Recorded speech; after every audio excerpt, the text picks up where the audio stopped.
you know that in the 2016 presidential election, approximately 111,209,000 citizens did not vote?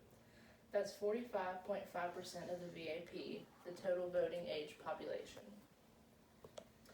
First, let's see how democracy came about and when the first elections took place. In 1776, voting was controlled by each state legislature. Only white men aged 21 and older who owned land could vote. Then the 14th Amendment came about. This amendment gave full citizenship rights, which includes voting rights to all white men born in the United States. After this came the 15th Amendment, 100 years after the previous amendment, and this eliminated racial barriers for voting policy. However, poll taxes, literacy tests, fraud, and intimidation prevented many blacks from voting. During this time, Native Americans are still denied voting rights. In 1910, Washington voters amended their state constitution and were given the right to vote, and women were given the right to vote and to run for office. A few years later, the 19th Amendment was passed, and this granted all women the right to vote nationwide. Washington state voters passed the Initiation 40, which repealed all the poll tax. These were used to discriminate against certain voters. In 1924, the Indian Citizenship Act grants Native Americans citizenship and the right to vote. The 24th Amendment came about and eliminated poll taxes nationwide. And lastly, the 26th Amendment, which lowered the voting age to 18.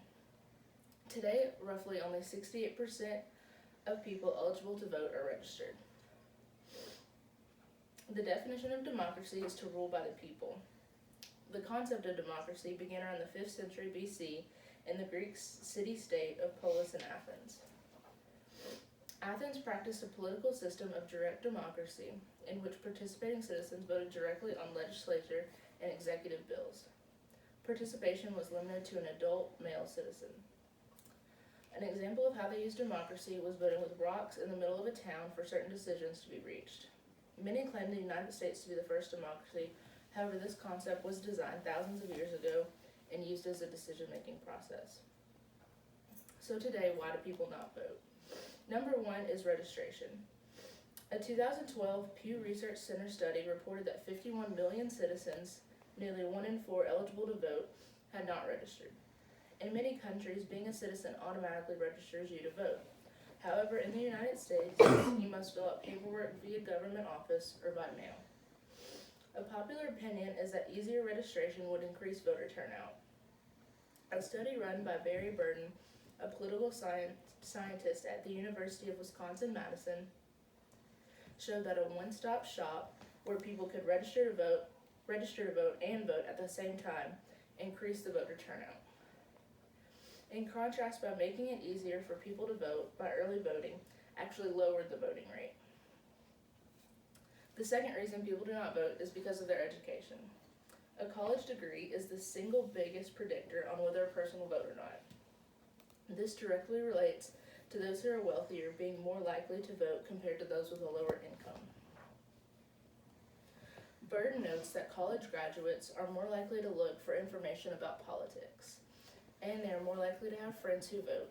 People without a college degree, he says, are less likely to seek out political information, and they are less likely to have friends who care about politics or talk about voting. The third reason is a two-party system. As highlighted majorly in the 2016 election, many have a problem with both political sides. The United States has two major political parties, the Republicans and the Democrats. Other political parties exist, such as the Green Party and the Libertarians, and of course for these smaller parties it's very hard to even come close to winning an election because of the winner-takes-all system we have in place. An example of a way this was fixed in another country is in the United Kingdom. People don't vote for individuals, they vote for parties.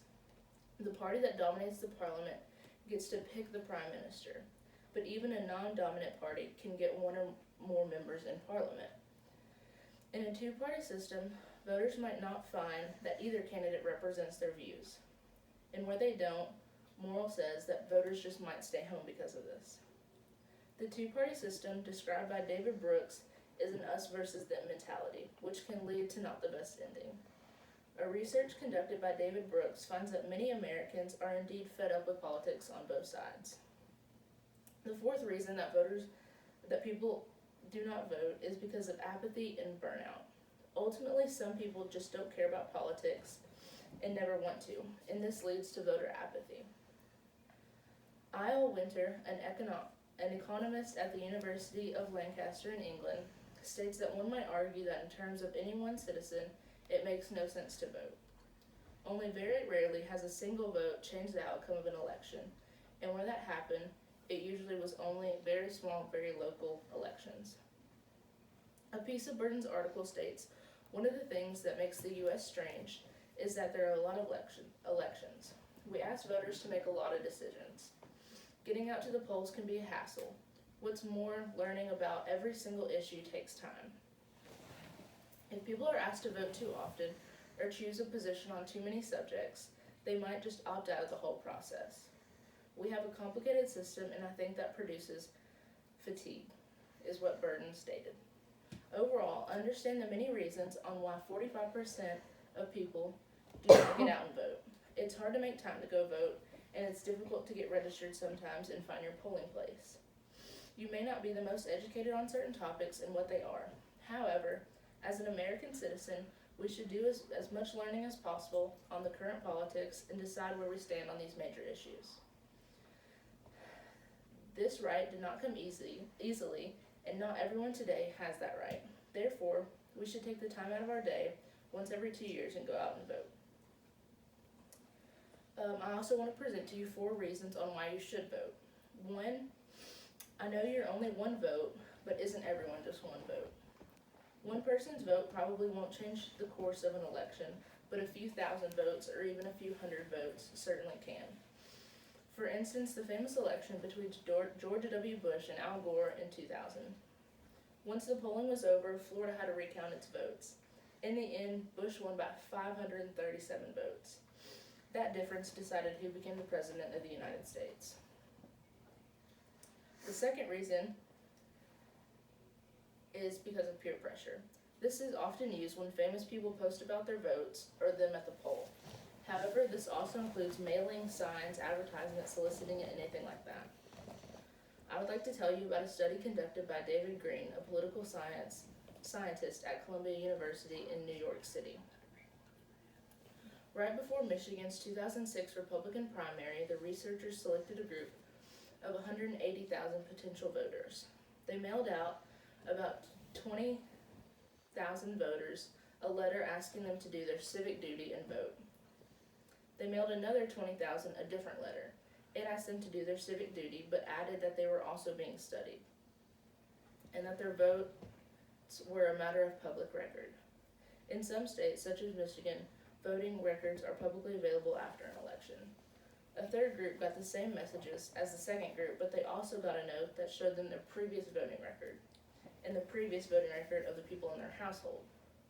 A fourth group got the same information as the third group, as well as being showed the publicly available voting records of their neighbors. The last 99,000 people were called the control. They got no mailings at all. Right before Michigan's 2006 Republican primary, the researchers selected these group of voters. After all the votes were counted, the scientists saw a 1.8% point increase in the turnout by people who had been reminded to vote over those who did not get such mailings. For the group that were told that they were a matter of public record, there was a 2.5% increase. But the biggest increase were among those shown their previous voting records. This increased by 4.9%. And if voters were also shown their neighbors' voting records, turnout at the polls rose a whopping 8.1%.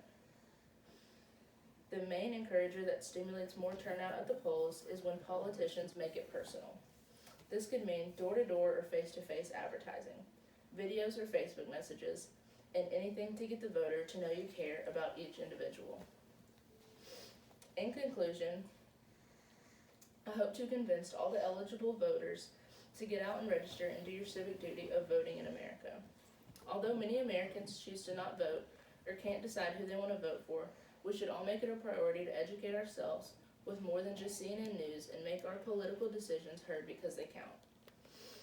I would like to encourage that no matter how controversial, confusing, and frustrating voting may be sometimes, as an American with this wonderful privilege we should pride ourselves with, no matter what side or view, we need to use our voice in politics.